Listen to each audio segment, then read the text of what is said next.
Assalamualaikum warahmatullahi wabarakatuh. Selamat berjumpa dengan saya Kasmandi, guru ekonomi dari SMA Negeri 74 Jakarta.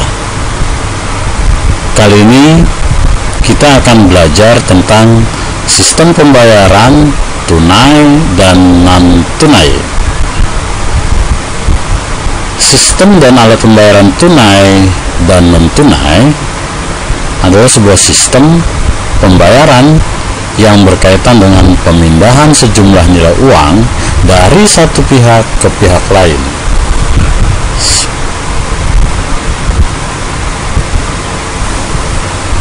Sistem pembayaran ini mencakup berkaitan dengan peraturan atau pengaturan, perjanjian, fasilitas operasional, dan mekanisme teknis yang digunakan untuk penyampaian, pengesahan, dan penerimaan instruksi pembayaran, serta pemenuhan kewajiban pembayaran melalui pertukaran nilai antar orang, bank, atau lembaga lainnya, baik dalam negeri maupun antar negara. Peran bank peran Bank Indonesia dalam sistem pembayaran yaitu mengatur transaksi-transaksi yang terkait dengan rekening pemerintah dan lembaga keuangan internasional yang ada di Bank Indonesia dan sebagai pengguna dan anggota sistem pembayaran. Apa saja tugas Bank Indonesia dalam pengelolaan uang rupiah? Pertama, perencanaan pengelolaan uang rupiah yang baru.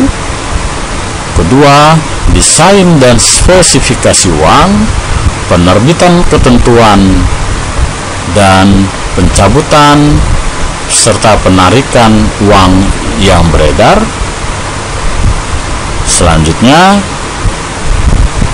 Bank Indonesia juga mempunyai tugas melakukan pencetakan uang, mensosialisasikan dan menyebarkan serta memberikan edukasi mengenai uang baru yang akan diedarkan.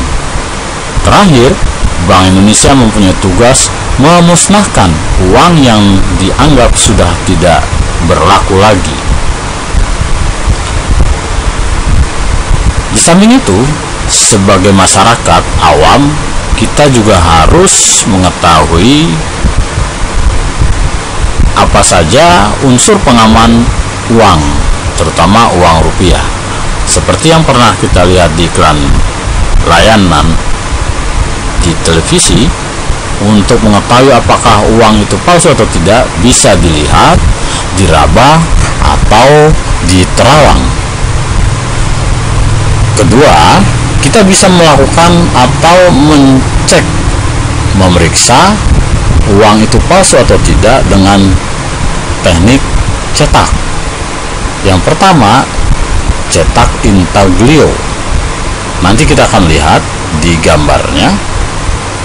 Kemudian gambar saling isi recto verso, kemudian tinta yang berubah warna, ada juga mikroteks, kemudian gambar tidak tampak atau latent image. Nah, inilah gambar uang 100.000. Kita lihat bagian mukanya. Di sana sebelah ujung kiri ini ada jumlah nominal uang rupiah kita yang 100.000. Ini disebut dengan intaglio. Dan gambar ini yang kalau dibolak-balik akan saling isi disebut dengan recto verso. Gambar ini lambang BI. Kemudian untuk memudahkan tunanetra membedakan uang ini 100.000, 10.000 dan seterusnya, maka dibuatlah blind code atau kode tunanetra. Kemudian di tengah, di tengah ada mikroteks. juga ada gambar yang kalau di Terawang ada gambar pahlawannya, ini disebut dengan watermark. Kemudian ini ada optical visible ink, ya, gambar yang warna tintanya berubah-ubah. Kemudian seperti kita ketahui ada lambang Garuda sebagai lambang negara, kemudian juga ada microtext, dan ini latent image. Selanjutnya, bagaimana cara memperlakukan uang rupiah? Uang rupiah sebagai ciri lambang negara, maksud saya uang rupiah merupakan kebanggaan bagi sebuah negara, maka kita sebagai warga negara harus menghargai. Bagaimana memperlakukannya? Memperlakukannya yaitu dengan menghargai uang rupiah kita sebagai sebuah identitas. Sebaiknya kita juga harus mengetahui sejarah uang. Seperti Anda lihat di layar, sejarah uang itu seperti apa, silakan Anda baca.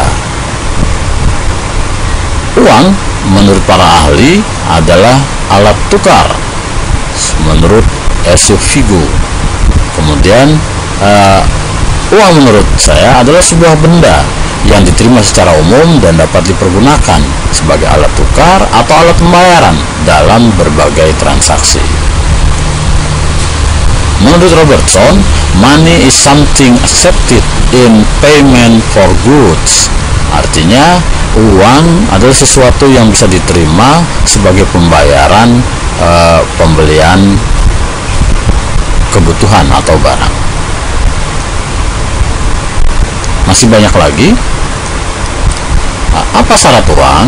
Syarat uang pertama, durability, kemudian acceptable, portability, uniformity, scarcity, divisibility. Penjelasannya Anda bisa lihat nanti. Dan terakhir, stability of value. Fungsi uang seperti kita kenal, ada alat tukar, kemudian satuan hitung sebagai fungsi asli uang, kemudian fungsi turunan ada alat pembayaran dan pemindah kekayaan. Jenis uang ada nilai penuh, nilai tidak penuh.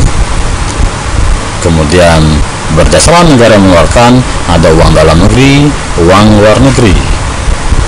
Jenis uang berdasarkan yang mengeluarkan, ada yang disebut dengan uang kartal dan seterusnya. Ini adalah teori uang, saudara-saudara. Dan seterusnya, motif transaksi menurut John Mayer Keynes, ada motif transaksi, motif berjaga-jaga, motif spekulasi. Standar uang terbagi 3, monometalisme, artinya standar dengan satu jenis, kemudian bimetalisme dengan 2 jenis. Biasanya dilihat dari bahan pembuatannya, yakni logam, kemudian standar kertas. Meningkat pada alat pembayaran non tunai. Jenis-jenis alat pembayaran non tunai itu ada paper base yang pertama. Contohnya cek, bilet giro, dan nota debit. Kemudian ada electronic base, yaitu kartu ATM yang sering digunakan oleh masyarakat modern, kartu kredit, dan e-money. Dan e-money ini merupakan jenis alat pembayaran non tunai yang baru. Kemudian yang terakhir mobile base. Alat pembayaran non tunai berdasarkan transaksinya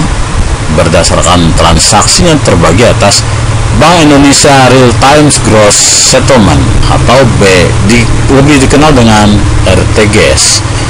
jika kita melakukan transaksi transfer uang, maka biasanya kita akan ditawarkan oleh tellernya RTGS atau biasa.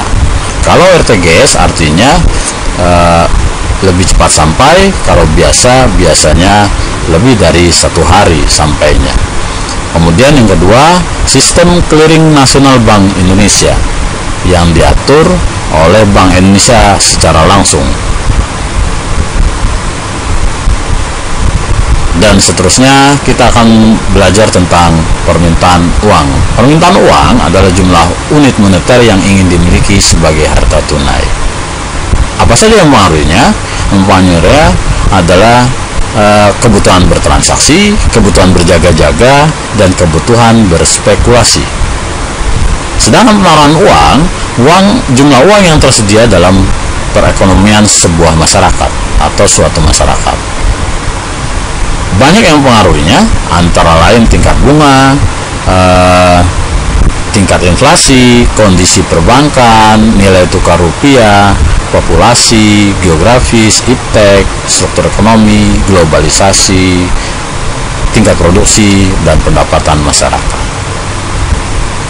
Baiklah, inilah latihan-latihannya. Anda bisa tambahkan sendiri nantinya. Terakhir, ini pepatah dari seorang ulama terkenal Indonesia. Memang seharusnya kita tidak bisa seperti yang dikatakan oleh Buya Hamka. Oke, baiklah. Sampai di sini perjumpaan kita. Assalamualaikum warahmatullahi wabarakatuh.